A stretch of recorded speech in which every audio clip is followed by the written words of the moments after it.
invite you, wherever you are around the world, to raise your voice and lean in on singing together Psalm 150. Let everything that has breath praise the Lord.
Tayo lang dyan. And he says, everything that has breath, praise the Lord. So may I call on our pastor, our Reverend Julius Ignacio, to close us with prayer. Okay, kids, let's close our eyes and let us pray. Tayo po lahat ay manalangin. Tayo lahat ay mo ko, mga students.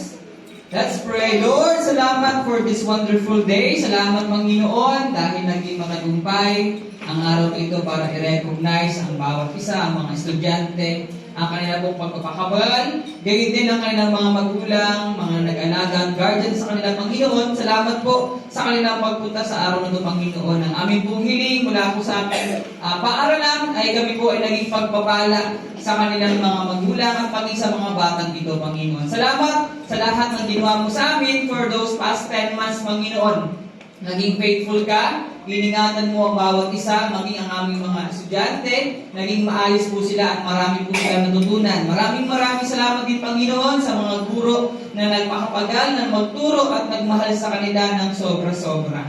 Kaya, Panginoon, sa araw na ito, minsan pa ay sineselebrate po namin ang mga ginawa ng bawat isa sa araw po na ito. Muli, pinupuri ka po namin, dinadakila ka po namin sa pangalan po ni Jesus. Amen. Okay, before they will go down to their respective